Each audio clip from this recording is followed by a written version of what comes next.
अस्सलाम वालेकुम। हम बात कर रहे थे सब्जेक्ट ऑफ एग्रीमेंट के अंदर कंकॉर्ड मिस्टेक्स के अंदर डिफरेंट एग्रीमेंट्स को देख रहे थे। आज जो है ना वो हम सबसे पहले बात करेंगे नॉमिनल के ऊपर। अब नॉमिनल क्या चीज़ है? नाउन की एक क्वालिटी है नॉमिनल। अब ये है क्या चीज़? एडजेक्टिव के साथ जब आप आर्टिकल द यूज़ कर दें, उससे पहले आर्टिकल द लगा दें और वो अगर नाउन के तौर पे बिहेव करे, तो ऐसी कंस्ट्रक्शन को हम कहते हैं कि ये हमारे पास क्या है? नॉमिनल है। और मज़े की बात कि ये जो एडजेक्टिव है ये हमारे पास पॉजिटिव डिग्री होनी चाहिए। पॉजिटिव डिग्री क्यों? क्योंकि आर्टिकल तो कंपैरेटिव एडजेक्टिव के साथ भी यूज़ होता है, आर्टिकल एडजेक्टिव की सुपरलेटिव डिग्री के साथ भी यूज़ होता है, लेकिन वो नॉमिनल नहीं बनता। नॉमिनल बनता है जब पॉजिटिव डिग्री के साथ आए और वो जो कंस्ट्रक्शन बनेगी एडजेक्टिव प्लस आर्टिकल, वो जब नाउन के तौर पे बिहेव करे, नाउन के तौर पे यूज़ हो, तो उसे आप नॉमिनल कहते हैं। एक बात। दूसरी बात, ये जब नॉमिनल बनता है, वो जो नाउन है वो हमेशा बाय डिफ़ॉल्ट प्लूरल होता है। व्हिच मीन्स कि बाय डिफ़ॉल्ट प्लूरल है, इसका मतलब ये है कि इसके साथ प्लूरल एस भी नहीं लग सकता, एक बात। दूसरी बात, इसके साथ आप आगे जाके जो वर्ब यूज़ करेंगे वो भी प्लूरल ही यूज़ होगा। ये है नॉमिनल का या नाउन का अपने वर्ब के साथ एग्रीमेंट। मिसाल के तौर पे the poor are getting poorer day by day.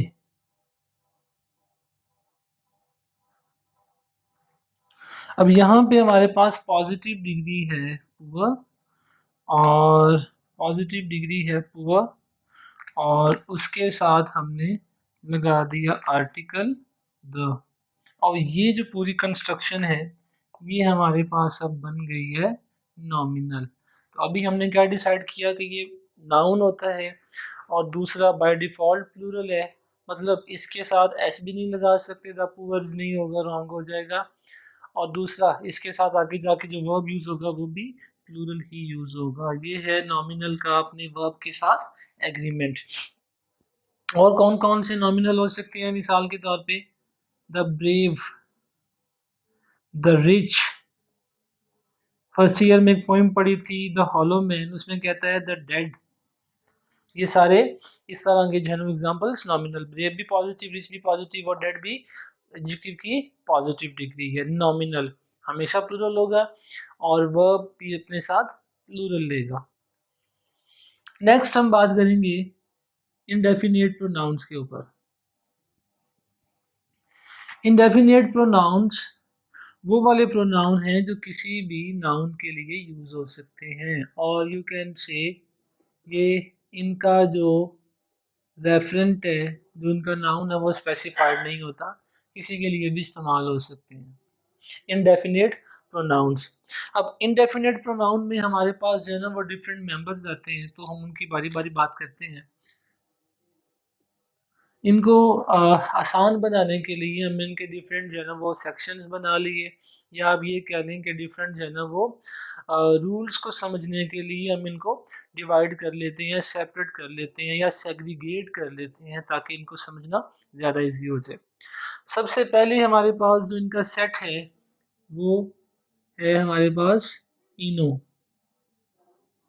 अब ये हमारे पास एक एक्रोनिम है इनडेफिनिट प्रोनाउंस के सेट को समझने के लिए। क्या मुराद है इससे? इससे मुराद है ईच, इससे मुराद है एवरी, इससे मुराद है ईदर, इससे मुराद है नीदर और इससे मुराद है वन। ये हमारे पास हो गए इनो के मेंबर्स। ये एक सेट हमारे पास है। फिर इसी तरह हमारे पास जो दूसरा सेट है that is sane, SANE, sane, sane के मेंबर्स।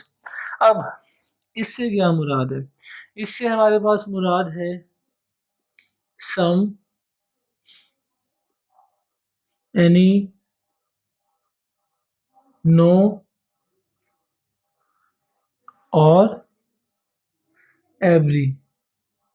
लेकिन डिफरेंस क्या है? डिफरेंस ये है कि ये अपने साथ इन तीनों में से किसी एक के साथ यूज होते हैं। वो क्या है? या तो ये अपने साथ क्या लेंगे, बडी, या ये लेंगे थिंग, या वन। मिसाल के तौर पे somebody, something, someone, anybody, anything, anyone, nobody, nothing और no one। और इसी तरह everybody, everything और everyone। एक सेट ये हमारे पास आ गया indefinite pronouns का।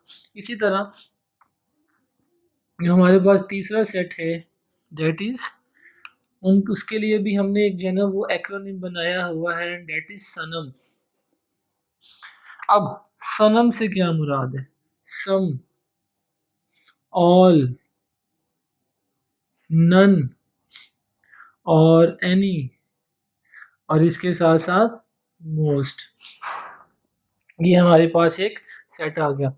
और लास्ट जो हमारे पास सेट है इंडेफिनिट प्रोनाउंस को समझने के लिए, वो हमने जो है ना वो कंस्ट्रक्ट किया हुआ है यूजिंग द वर्ड फैमिली। अब फैमिली में डायरेक्ट हमारे पास जो मेंबर्स हैं वो कौन कौन से हैं? वो हमारे पास है, let's say father, mother, brother और सिस्टर। अब हम हाईलाइट करेंगे इनके इनिशियल्स को ताकि हम जो है ना वो इस सेट को याद रख सकें। क्या मतलब है? फादर के एफ से फ्यू, मदर के एम से मैनी, ब्रदर के बी से बोथ और सिस्टर के एस से सेवरल। ये हमारे पास आ गए जी इनडेफिनेट प्रोनाउंस के सेट्स। जितने भी इनडेफिनेट प्रोनाउंस हैं वो सारे यही हैं। अब रूल क्या समझना है? रूल ये है कि जितने भी हमारे पास इनो के मेंबर्स हैं ये हमेशा अपने साथ जो वर्ब लेंगे वो सिंगुलर वर्ब लेंगे, सिंगुलर वर्ब लेंगे। इसी तरह जो हमारे पास सनम सीन के मेंबर्स हैं ये भी अपने साथ जो वर्ब लेंगे वो भी सिंगुलर लेंगे। समबडी के साथ भी सिंगुलर, एवरीवन के साथ भी सिंगुलर, इसी तरह ईच के साथ भी सिंगुलर, आइदर के साथ भी, नाइदर के साथ भी सिंगुलर, जब ये प्रोनाउन के तौर पे यूज होंगे। इसी तरह नेक्स्ट हमारे पास जो सेट है डेट इज सनम।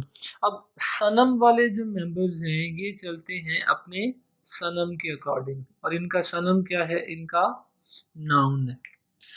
मतलब क्या है? इनके बाद जैसा नाउन होगा वैसा ये अपने साथ वर्ब लेंगे।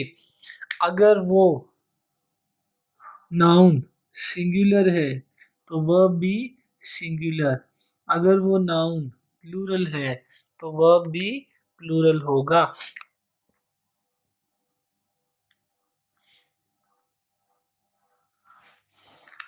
अगर नाउन प्लूरल तो वर्ब भी प्लूरल, अगर नाउन सिंगुलर तो वर्ब भी सिंगुलर। ये हमारे पास आ गए सनम के मेंबर्स। और हमारे पास ये जो फैमिली वाले मेंबर्स हैं ये हमेशा प्लूरल के तौर पे यूज होते हैं। मतलब ये है कि इनके बाद जो वर्ब आएगा वो भी प्लूरल होगा। हमने तमाम इनडेफिनेट प्रोनाउंस को सम अप कर लिया है इस छोटी सी डायग्राम के अंदर। मैं रिपीट कर देता हूँ। इनो वाले मेंबर्स सिंगुलर, सिंगुलर वर्ब लेंगे। सेन वाले मेंबर्स सिंगुलर, सिंगुलर वर्ब लेंगे। सनम वाले मेंबर अपने सनम के अकॉर्डिंग, अपने नाउन के अकॉर्डिंग, सिंगुलर है तो सिंगुलर वर्ब, प्लूरल है तो प्लूरल वर्ब। और फैमिली वाले मेंबर्स हमेशा प्लूरल और अपने साथ अपना वर्ब भी प्लूरल लेंगे। एग्जाम्पल्स देखते हैं सबकी बारी बारी। सबसे पहले हम बात करते हैं इसके ऊपर, इनों के ऊपर, like each of the boys is responsible. अब अभी हमने बात की है कि हमारे पास जो इंडेफिनिट प्रोनाउन इनो के मेंबर्स हैं वो हमेशा सिंगुलर, चाहे उसके बाद जो ऑफ फ्रेज में हमारे पास नाउन आ रहा है वो प्लूरल ही क्यों ना हो। तो यहाँ पे बॉयज तो प्लूरल है, लेकिन ईच अपने अकॉर्डिंग अपना क्या ले रहा है, वर्ब ले रहा है। तो ईच चूँकि बाय डिफ़ॉल्ट सिंगुलर है तो अपने साथ वो अपना वर्ब भी सिंगुलर ही लेगा। लेकिन यहाँ पे थोड़ा सा नोट फरमाइएगा, क्यों? क्योंकि सर्टेन सिचुएशंस में ईच की कुछ एक्सेप्शंस हैं जिसकी वजह से उसका रूल चेंज हो जाता है। उसके लिए दो फार्मूलाज मैं यहाँ पे ड्रा कर देता हूँ ताकि फॉलो अप आसान हो जाए। एक ये है ईच के साथ नाउन और फिर नाउन, और एक है नाउन और दूसरा नाउन और उसके बाद ईच। दोनों सिचुएशंस में वर्ब का एग्रीमेंट डिफरेंट होगा। अगर ये वाली सिचुएशन हो तो जो वर्ब है वो यूज़ होगा सिंगुलर। क्यों? क्योंकि ये सिंगुलर है ना, वो सिचुएशन के लिए रिप्रेजेंट कर रहा है। और अगर ये वाली सिचुएशन हो तो फिर जो आपका वर्ब है वो यूज़ होगा प्लूरल। ये जो है ना वो ईच की सिचुएशन में आपने थोड़ा सा जो है ना वो कॉशियस हो जाना है। अब इनकी एग्जांपल्स देख लें। मैंने यहाँ पे क्या कहा, like each boy and girl is responsible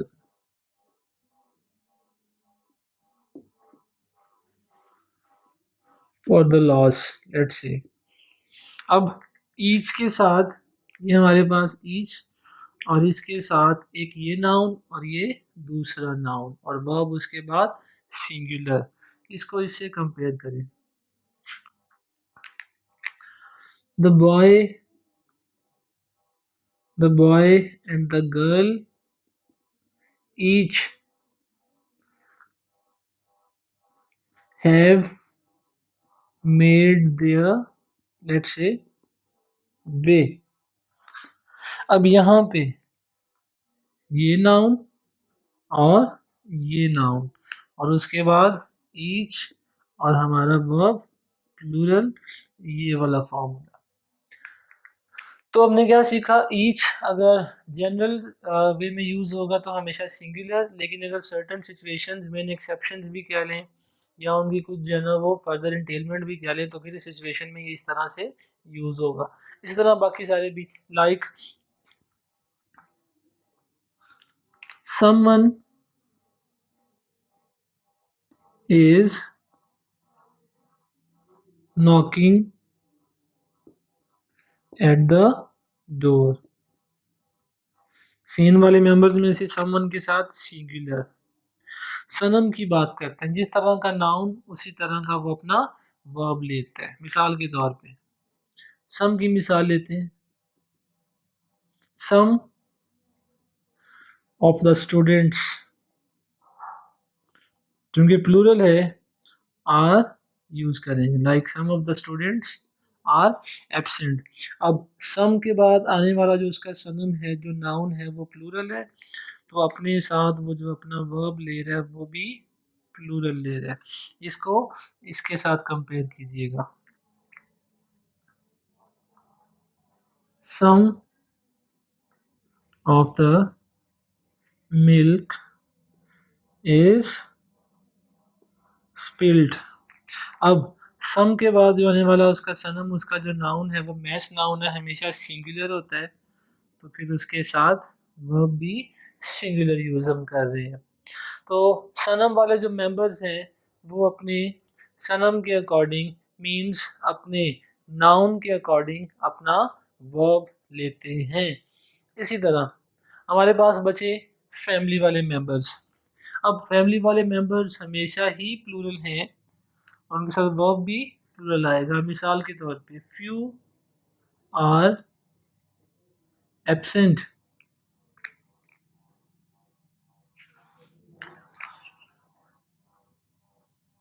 many of the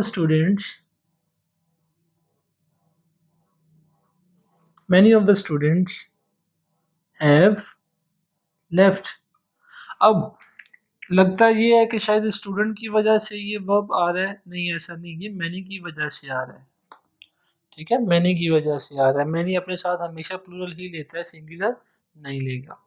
तो हमारे पास जो इंडेफिनेट प्रोनाउन जिनको हम सम अप कर लेते हैं, इनो वाले मेंबर्स सिंगुलर, सेन वाले मेंबर्स सिंगुलर, सिंगुलर वर्ब, सनम वाले मेंबर्स अपने सनम के अकॉर्डिंग जिस तरह का नाउन उस तरह का वर्ब, और फैमिली वाले मेंबर्स हमेशा प्लूरल और अपने साथ अपना वर्ब भी प्लूरल लेंगे। सनम वाले मेंबर्स में से एक हमारे पास जो है ना, वो आप उसे एक्सेप्शन के तौर पे देख लें या उसे जो है वो नॉट के तौर पे देख लें। वो हमारे पास क्या है, डेट इज नन। अब नन अगर अपने साथ लेगा मैस नाउन तो और तरह से डील होगा, और नन अगर अपने साथ कोई जनरल नाउन लेगा जो मैस नाउन नहीं होगा, जो काउंट नाउन होगा, फिर और तरह से डील होगा। मिसाल के तौर पे मैं एग्जांपल्स यहाँ पे लिख देता हूँ। None of the work has been done. अब वर्क हमारे पास एक मैस नाउन है, वर्क मैस नाउन है, तो उसके बाद हमेशा फिर क्या यूज होगा, वर्ब सिंगुलर होगा। तो मैस नाउन के साथ हमेशा सिंगुलर वर्ब, क्यों? क्योंकि मैस नाउन खुद ही सिंगुलर होता है। और इसको अब इससे कंपेयर कीजिएगा, जनरल नाउन आ जाए तो फिर क्या करेंगे। अब जनरल नाउन में हमारे पास दो तरह की सिचुएशन है, आप इसके साथ सिंगुलर वर्ब भी यूज कर सकते हैं, इसके साथ प्लूरल वर्ब भी यूज कर सकते हैं। मिसाल के तौर पे none of the trains is leaving, और इसी तरह इससे मिलती example none of the trains are leaving. अब नाउन वही है, मैस नाउन नहीं है, काउंटेबल नाउन है, लेकिन एक जगह पे इज यूज कर रहे हैं, एक जगह पे आर यूज कर रहे हैं। क्या डिफरेंस आया? डिफरेंस है फॉर्मल एक्सप्रेशन का और इनफॉर्मल एक्सप्रेशन का। ब्रिटिश फॉर्मेलिटी जो है ना वो अलाउ करती है कि नन के साथ अगर आगे जाके नाउन प्लूरल है आप सिंगुलर वर्ब यूज करें, और इनफॉर्मल एक्सप्रेशन इसका ये है कि आप इसके साथ प्लूरल वर्ब यूज कर लें। नन वाले ये सिचुएशन आपके सामने है, तो इसमें जो है ना वो जब हम एम्प्लीकेट की बात करते हैं तो हमारे पास स्ट्रिक्टली जो है ना वो फॉर्मल एक्सप्रेशन जो है ना वो उन्हीं को फोकस किया जा रहा होता है, तो फिर वहाँ पे आप जो है ना वो उन्हीं को फॉलो करेंगे जो फॉर्मल एक्सप्रेशंस के अंदर आते हैं, और वो ही हमारे पास क्या है, वो है हमारे पास सिंगुलर। सिंगुलर फॉर्मल है और जो प्लूरल है वो इनफॉर्मल एक्सप्रेशन है। ऑलराइट जी, आगे चलते हैं और सब्जेक्ट वर्ब एग्रीमेंट के कुछ और रूल्स को भी देख लेते हैं।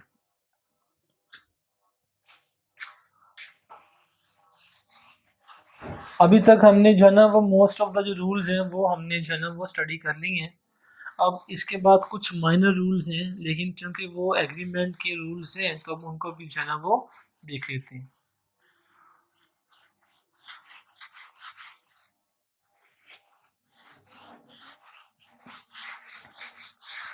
एक हमारे पास कॉन्सेप्ट है इन्वर्जन का ग्रामर के अंदर, और ऐसे सेंटेंसेस को इन्वर्टेड सेंटेंसेस भी कहते हैं।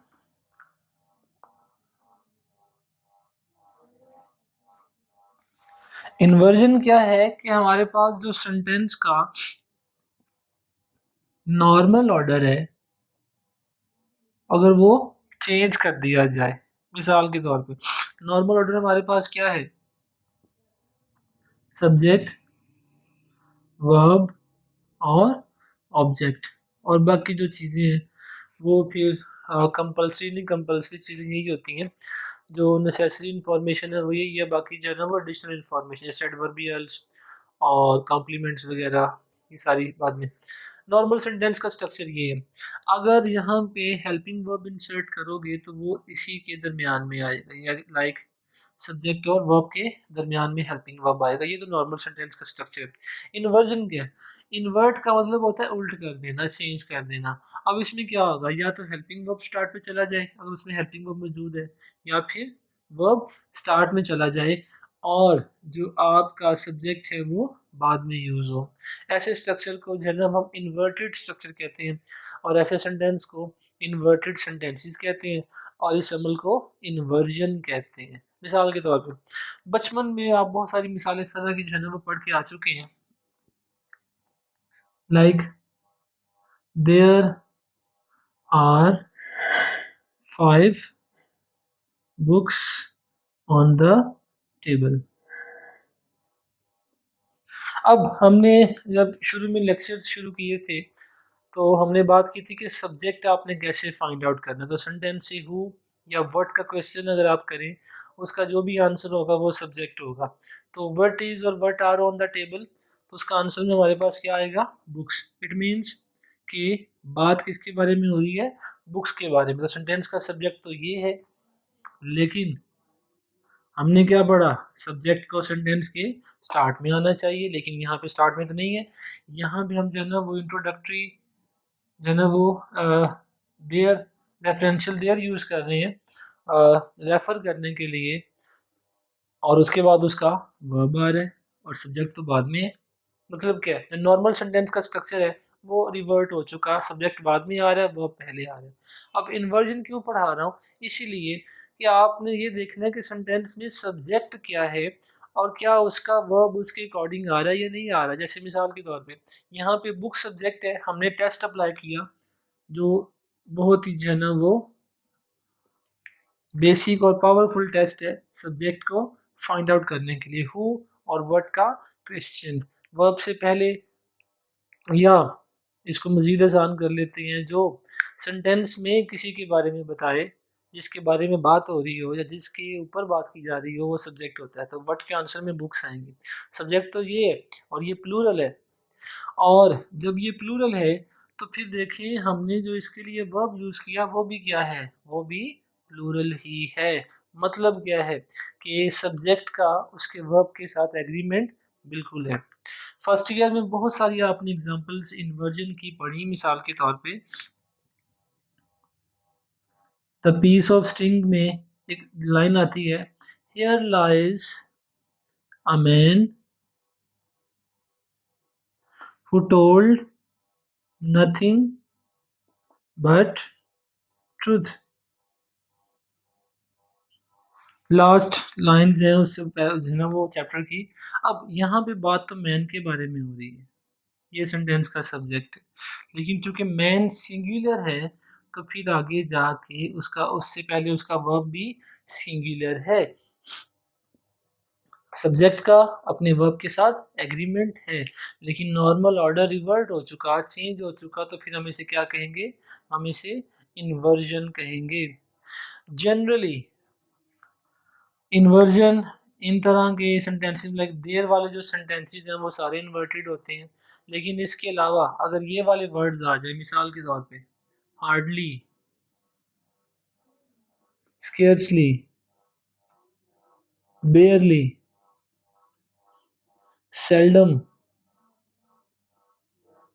नेवर, एटसेट्रा, अगर ये वाले जो है ना वो एडवर्ब्स और ये नेगेटिव एडवर्ब्स हैं, अगर ये सेंटेंस में यूज हुए हैं तो सेंटेंस में फिर लाजमी इन्वर्जन होगी, और इन्वर्जन होती है इनके साथ।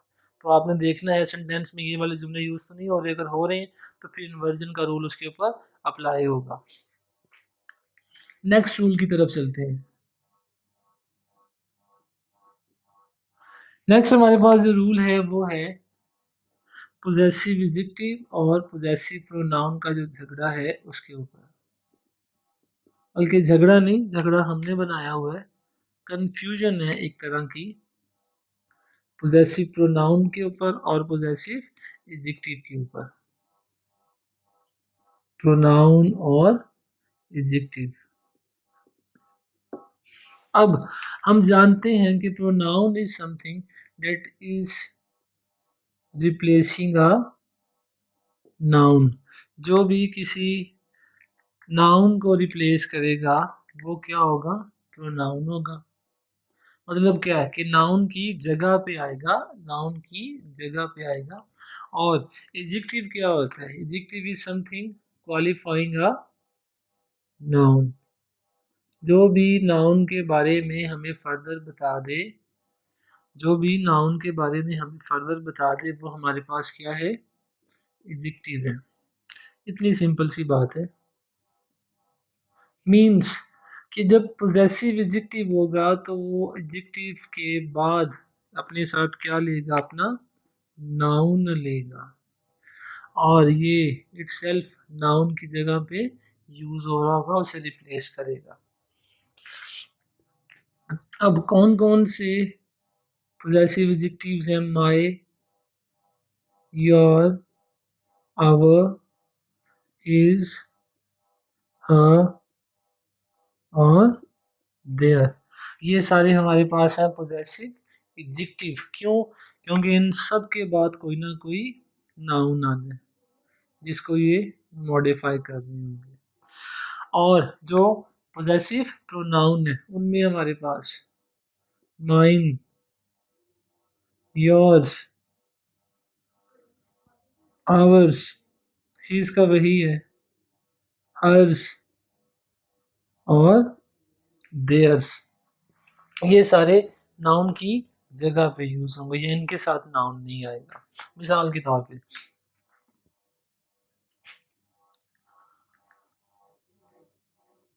माई हाउस हैज बीन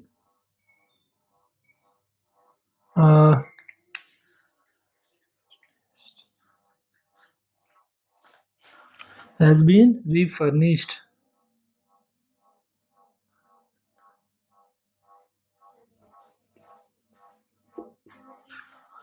और एक और एग्जांपल लिखते हैं, like the house is mine. अब यहाँ पे माय किसको मॉडिफाई कर रहा है? हाउस को, नाउन के बारे में बता रहा है, पोजेसिव एडजेक्टिव है। और यहाँ पे ये नाउन की जगह पे आ रहा है, हाउस की जगह पे यूज हो रहा है, पोजेसिव प्रोनाउन है। डिफरेंस बस ये है, कंफ्यूज करता है योर्स में, आवर्स में, हर्स में और देयर्स में। नाउन की जगह पे यूज हो रहा हो तो पोजेसिव प्रोनाउन है, नाउन के साथ यूज हो रहा हो तो पोजेसिव एडजेक्टिव है। अब ये आपने क्या समझना है, ये हम जो है ना वो बात कर रहे हैं नाउन प्रोनाउन एग्रीमेंट के अंदर, कि जो नाउन है उसके साथ उसका इस तरह के ही एग्रीमेंट होना चाहिए। अगर नाउन पोजेसिव एडजेक्टिव चाह रहा है तो उसे पोजेसिव एडजेक्टिव उसके साथ लगाना चाहिए, और अगर वो पोजेसिव प्रोनाउन चाह रहा है नाउन की जगह पे तो उसको पोजेसिव प्रोनाउन ही वहाँ पे यूज करना चाहिए। इसी तरह कुछ और हमारे पास चीज़ें हैं, उनमें से एक हमारे पास जो है डेट इज नाउन का उसके क्वांटिफायर्स के साथ agreement.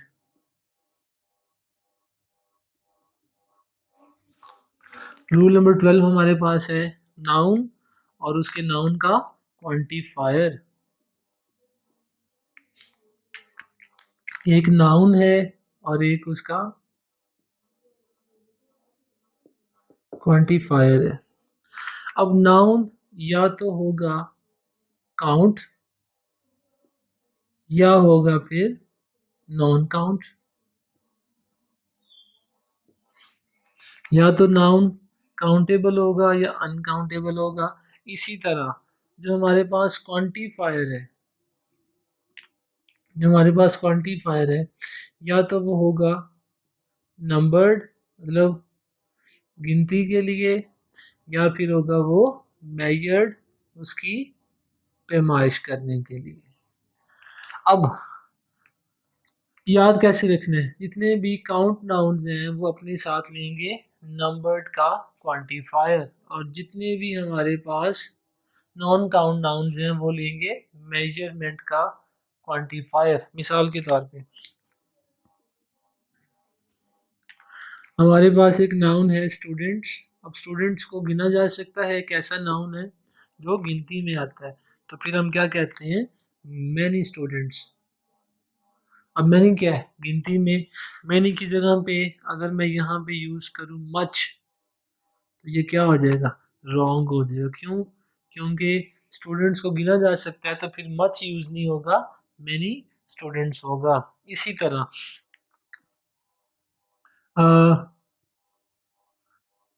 Much work is left, बहुत सारा काम बाकी है। मैनी वर्क्स नहीं कहेंगे, मच वर्क कहेंगे। अब यहाँ पे ये चूंकि नॉन काउंट है, तो मेजरमेंट का क्वांटिफायर लेगा। नाउन का अपने क्वांटिफायर के साथ एग्रीमेंट, जिस तरह का नाउन उस तरह का वो अपने साथ क्वांटिफायर लेगा। अगर उसे गिनती कर सकते हैं, गिनती में आता है, काउंट नाउन है, तो क्वांटिटी का एग्रीमेंट अपने साथ जो है ना वो क्वांटिफायर लेगा। और अगर हम उसकी मेजरमेंट करते हैं, तो फिर वो अपने साथ लेगा मेजरमेंट का। लाइक मच हमारे पास मेजरमेंट का क्वांटिफायर है, और जो मैनी हमारे पास है वो नंबर का क्वांटिफायर है। इसमें से कुछ हमारे पास ऐसे हैं जो कि कॉमन क्वांटिफायर के तौर पे यूज़ होते हैं। वो हमारे पास हैं सम, अलॉट और ऑल। ये हमारे पास है कॉमन क्वांटिफायर।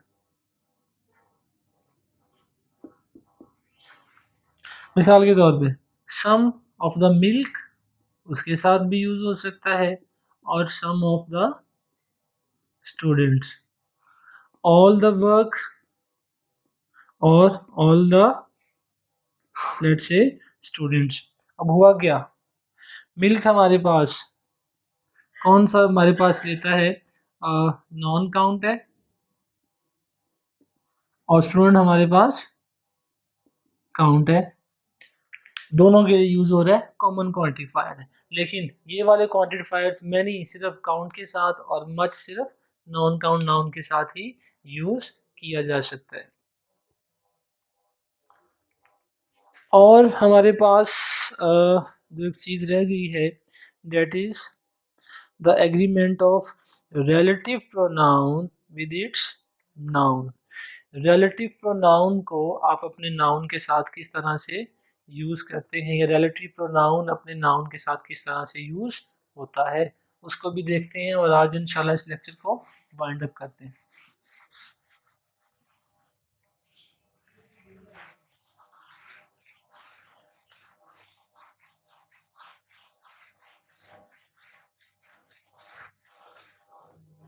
ये था हमारे पास रूल नंबर 13। अभी हम चलते हैं रूल नंबर 14 की तरफ।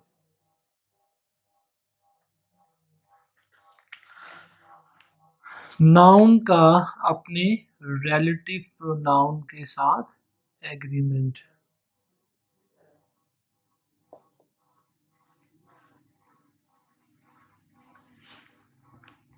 अब रिलेटिव प्रोनाउन हमारे पास तीन है, हु, विच और डैट। और भी हैं, लेकिन हम इनको डिस्कस करेंगे, हु, विच और डैट को।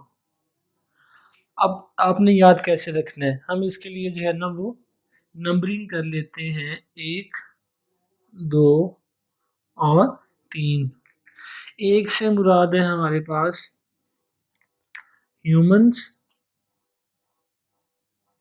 2 से मुराद है हमारे पास एनिमल्स, और 3rd से हमारे पास मुराद है थिंग्स। अब याद कैसे रखेंगे, याद आपने ऐसे रखना है कि हमारे पास जो हु है वो नंबर 1 के साथ भी इस्तेमाल होता है, और नंबर 2 के साथ भी इस्तेमाल होता है। विच हमारे पास नंबर 2 के साथ भी इस्तेमाल होता है, और नंबर 3 के साथ भी इस्तेमाल होता है। और डेट हमारे पास नंबर 1 के साथ भी, नंबर 2 के साथ भी और नंबर 3 के साथ भी यूज़ होता है। ये है जी नाउन का अपने प्रोनाउन के साथ, ख़ास तौर पे रिलेटिव प्रोनाउन के साथ एग्रीमेंट। अब मैंने कहा क्या है वो देख लेते हैं एग्जांपल्स के साथ। Like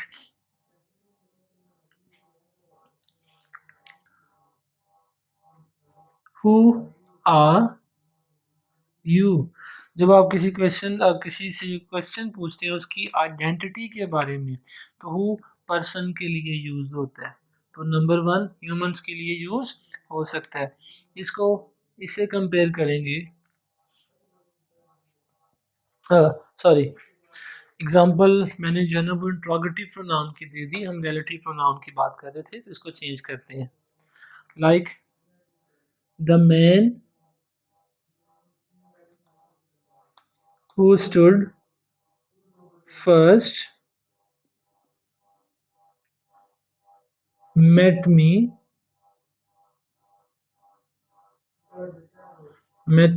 yesterday। अब हु का प्रोनाउन यूज हो रहा है for the man, human being के लिए, सिंपल इज दैट। और इसको कंपेयर करेंगे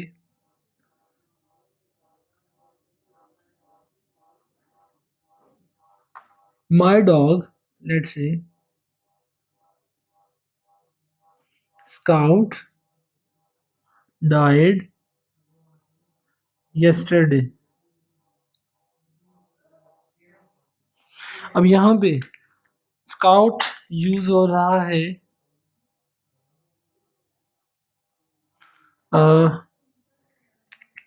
माई डॉग स्काउट, को चेंज कर लेते हैं थोड़ा सा।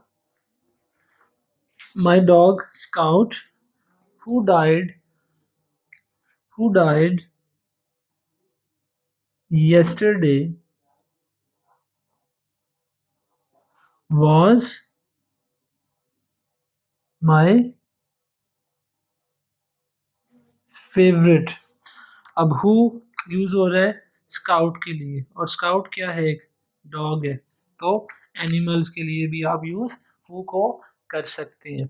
लेकिन सर डिफरेंस क्या आएगा, विच भी एनिमल्स के लिए यूज हो रहा, हु भी एनिमल्स के लिए। डिफरेंस ये है कि जब आप पेट एनिमल की बात करते हो, जो जिसको आप पेट कर रहे होते हैं, जिसको आप पाल रहे होते हैं, उसके लिए जो है ना वो जनरली हम जो है ना वो ये प्रोनाउन यूज़ करते हैं। जनरली बाकी जो प्रोनाउन है वो आ, बाकी चीज़ों के लिए, बाकी एनिमल्स के लिए विच यूज़ होता है। अच्छा, इसी तरह विच की बात करते हैं, विच एनिमल्स के लिए भी और थिंग्स के लिए भी। The cows which were grazing earlier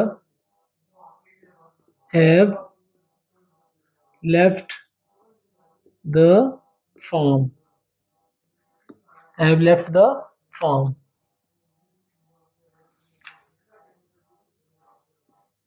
अब यहाँ पे विच किन के लिए यूज हुआ है, काउस के लिए, एनिमल्स के लिए यूज हुआ। इसी तरह विच थिंग्स के लिए भी, the books which he bought are lost.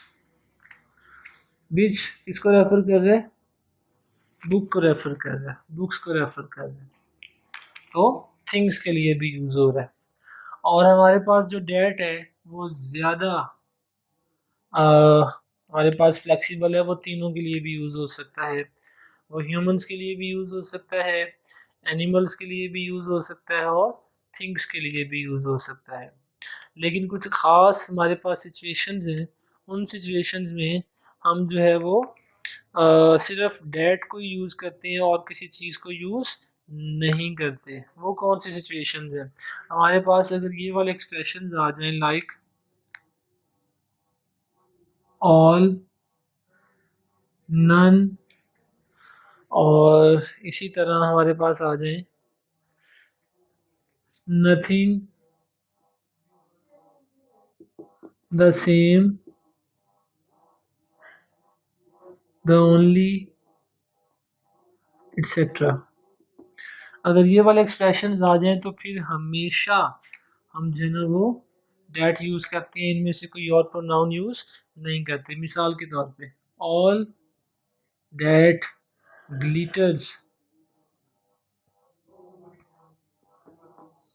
Is not gold. इसी तरह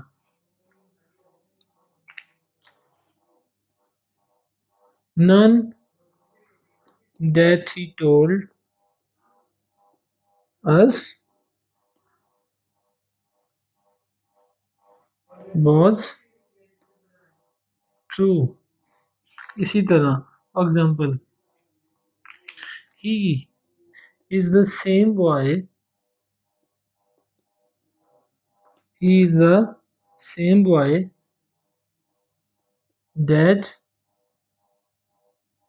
I have told you। अब यहाँ पे विच आ सकता था, लेकिन इसकी वजह से हमने डैट लगाया। कुछ और आ सकता था, डैट लगाया। और यहाँ पे भी हु आ सकता था बॉय की वजह से, लेकिन हमने डैट लगाया। रीज़न क्या है? यहाँ पे ऑल, यहाँ पे नन और यहाँ पे द सेम। इन एक्सप्रेशंस के साथ हमेशा हम जो है वो डैट यूज़ करते हैं, किसी और प्रोनाउन को यूज़ नहीं करते। एक और आइडिया है कि विच कहाँ पे लगाना है और डैट कहाँ पे लगाना है। अगर जो है ना वो हमारे पास नॉन रिस्ट्रिक्टिव क्लॉज हो तो आप वहाँ पे विच यूज़ करते हैं, और रिस्ट्रिक्टिव क्लॉज हो तो वहाँ पे डैट यूज़ करते हैं। और इस जो है ना वो टॉपिक को या इस आइडिया को हम जब क्लॉजेस पढ़ेंगे और उसमें जब हम एडजेक्टिव क्लॉजेस पढ़ेंगे तो मैं इसको फिर से जो है ना वो डिटेल से बता दूंगा कि रिस्ट्रिक्टिव क्लॉज क्या होता है और नॉन रिस्ट्रिक्टिव क्लॉज क्या होता है। फॉर द टाइम बीइंग आप जो है ना वो जब रिलेटिव प्रोनाउन की बात करें तो इन चीज़ों को याद रख लें। एक और चीज़ वो एक्सेप्शन के तौर पे आप देख लें, और वो क्या है कि अगर आपका सेंटेंस क्वेश्चन फॉर्म में है तो फिर सब के लिए विच यूज होता है, विच यूज्ड फॉर ऑल। इवन इंसानों के लिए भी विच यूज होता है। वैसे विच एनिमल्स और थिंग्स के लिए, लेकिन जब सेंटेंस क्वेश्चन के तौर पे डील हो रहा हो तो फिर विच उसके लिए भी यूज होता है। मिसाल के तौर पे which one of the boys ragged you, किसने आपकी रैगिंग की। क्वेश्चन है। अब यहाँ पे हु यूज नहीं होगा, यहाँ पे डैट यूज नहीं होगा, यहाँ पे विच यूज होगा क्वेश्चन की वजह से। एक और चीज याद रखिएगा, हु और whom का डिफरेंस। whom का मतलब भी वही है जो हु का मतलब है, डिफरेंस बस ये है कि हु विदाउट प्रपोजिशन यूज होता है, इसके साथ कोई प्रपोजिशन नहीं आनी चाहिए, और whom के साथ हम जो है वो टू की प्रपोजिशन यूज करते हैं। To whom do you want to meet और who you want to meet, दोनों का मतलब ऑलमोस्ट सेम है, लेकिन स्ट्रक्चरल डिफरेंस है।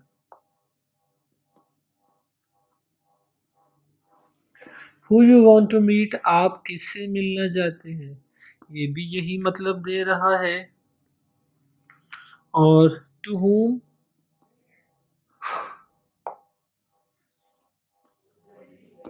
Do you want to meet. Difference बस क्या आया कि whom प्रपोजिशन के साथ जाता है और who प्रपोजिशन के बगैर जाता है।